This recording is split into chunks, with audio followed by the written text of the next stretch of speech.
So may nagtatanong sa atin, sabi niya, tiga Mindanao daw siya. Gusto sana mag-start din ng buy and sell sa mga sasakyan. Baka po meron kayong i-recommend, ano ulit?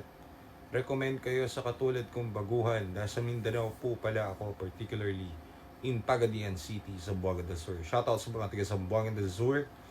Lahat kayo ay matatapang na tao. Okay, so paano po ako mag-start? Tips daw.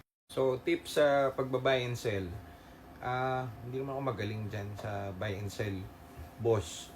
Pero, bibigyan kita ng tip. Sa akin lang naman to. So, syempre, ang una kong tip is dapat aralin mo yung field mo. Yung pagbabuy and sell. So, syempre, related yan sa kotse. Kailangan, galing mo sa kotse at kailangan mahilig ka sa kotse. Kung hindi ka man mahilig sa kotse, mahihiligan mo rin yan. Basta sanayin mo yung sarili mo.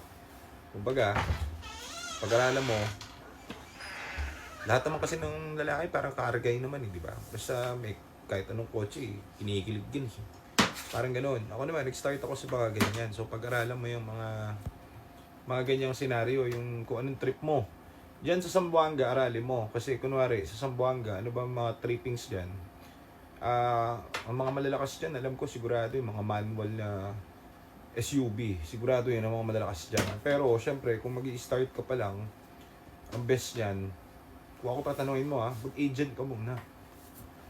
Mag-ahente ka muna dyan para makapamo at magamay mo yung yung how it kumbaga testing the waters, parang ganun. Kasi baka mamaya maglabas ka agad ng pera, kahit na maliit na pera, baka mamaya ayaw naman sa'yo ng buy and sell. Gusto mong buy and sell, pero ayaw sa'yo ng buy and sell. So, dyan kasi, maraming aspects ang kailangan mong malaman. Pero, doesn't mean na kailangan magaling ka sa lahat ng aspects na yun. Ako kasi, ang ginawa ko, hindi ako magaling sa papers, hindi ako magaling sa numero, sa pera, hindi ako magaling sa mechanical. So, namili lang ako nung kung ano para sa akin. So, dapat yan meron kang isang kosa na katandem. Tropa ka na isa kasi ulat sa kapag mag-isa ka lang, pag solo, kailangan yan. Meron kang isang, dalawa man lang kayo, tatlo, at least 2. Tapos, yung isang mong tropa, ang piliin mo, yung hindi ko alam na aspect. Kunwari ako, yung tropa mong isa, magaling sa papers, marunong. Tapos magaling siya sa mechanical. O yun ang kasama mo. Ikaw naman, kunwari ngayon, ang tirada mo, magaling ka sa boka. O tapos ikaw yung may pera. O di mag-tandem kayo. Yan, bagay kayo niyan. Tandem kayo niyan. Riding and tandem kayo. Ganun ang dapat. So, hindi ka pwedeng maging master of all. Hindi ka pwedeng magaling ka sa lahat. So, ibigay mo sa iba dun sa mga bagay na hindi ka magaling. Parang ganun. Para perfect combination kayo. Ganun yun. So, may isa kasi, gusto mo sakupin lahat. Lahat nung gusto mo, ikaw lahat yung magaling. Hindi po pwede yun, malabo yun. O, yan ang una kong tip. Then, pangalawa, alamin mo kung ano yung tingin mong gamay mo at yung hilig mo. Kasi may mga tao na, kumari, maalam ka naman sa kotse. Ang gusto mong trip mo, yung mga tipong racing, o di mag-Honda ka.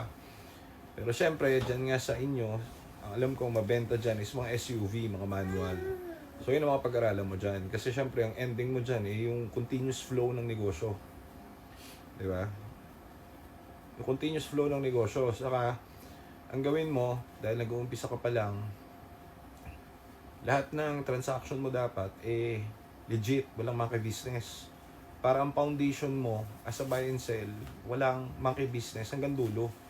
Kasi kadalasan, yung mga sinasamahan mo, masasamahan mo at makikilala mo na sa field na yan, matetempt ka sa mga kung ano-anong bagay o kung ano-anong transaction na mayroong maki-business.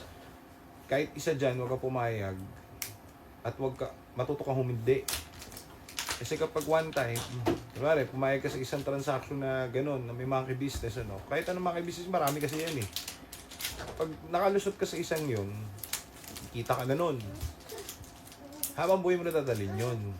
Ngayon, hanggang makasanayan mo na yun, hindi mo na, uulit-ulitin mo na yun yung ganun. Kaya, dapat, simula ka pa lang, matuto ka ng humindi, o matuto ka ng pumili. Okay, yan ang number 1. If ang gusto mo is yung long-term na negosyo, na buy and sell. Pero kung gusto mo, quick cash lang din, di sige, maka-business ka na dyan.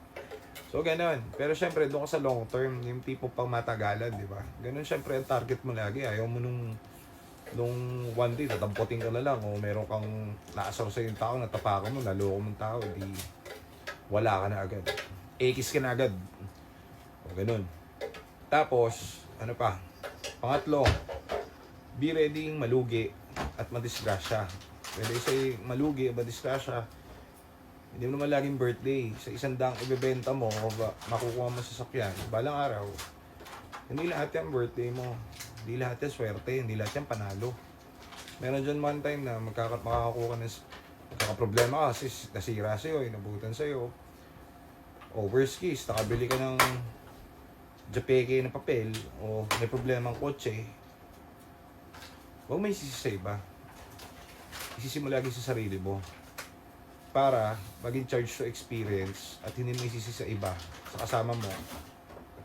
Sisi mo lang lagi sarili mo para pag nakabakon ka, you will be much stronger. Hindi yung tipong iiyak-iyak ka tapos parang magugulo ng mundo. Ganun. Ano pa ba? Sa buy and sell din, hindi po pwedeng kuripot ka. Kailangan bigay ka ng bigay. Hindi pwedeng malungkot ang mga agent mo at makasama mo. Kailangan dyan, all goods, lahat kayo masaya. Lahat kayo kikita. Hindi po pwedeng ikaw lang. Hindi po pwedeng ganun. Marami akong kilalang buy and sell na ganun ng mga tropa ko na sinabihan ko sila. Para hindi pwedeng kuripot dito pag magaganyan ka. Kailangan dyan, lahat dyan. Masaya kayo lahat. Everybody happy. Hindi po pwedeng ikaw lang ang masaya. So, marami may inis sa'yo pagka gano'n nagkagawin mo. Kaya kailangan dyan, intindihin mo yung mga tao sa paligid mo at mga tao, katulad ba, ahente, mga agent, mga ganyan. Kailangan happy ang mga yan. Okay? Para lagi kang good shot sa kanila. Ayun nga, lagi ka dapat may backup plan. Okay? So, malaki ang kikitain mo dyan, lagi yan. Laging jackpot. Pero hindi laging ganun. Darating yung time na, tawag dito, ikaw lang ba nang madja-jackpotan? Kaya dapat ready ka, may backup plan ka. Ready ka na makabawi. Kasi yung iba kaya nag-quit nga agad ng buy and sell kasi naka-jackpot. Dapat lagi kang ready. Okay? So, dapat magaling ka sa ganun. Tapos, ang pinaka-last, kapag ka, ang tawag dito, ang magpapahamak sa buy and sell is greediness. When I say greediness is pagka-greedy mo. So kapag may naramdaman kang onting kutob o mali, something wrong sa bibilin mo o sa mabibili mo, humindi ka na. There's always another day at there's always another chance. Yung pera, nandiyan lang. Yung mabibili mo kotse, nandiyan lang. Huwag ka maging greedy. Kasi yun lang nagpapahamak sa lahat. Pati sa ibang negosyo. Okay? So, yun lang muna yung payo ko, boss. Kasi matutulog na kami ng dinosaur ko. Okay? So, yun lang muna. Thank you, bossing. Question mo. At sana kahit pa paano nakatulong ako. Thank you.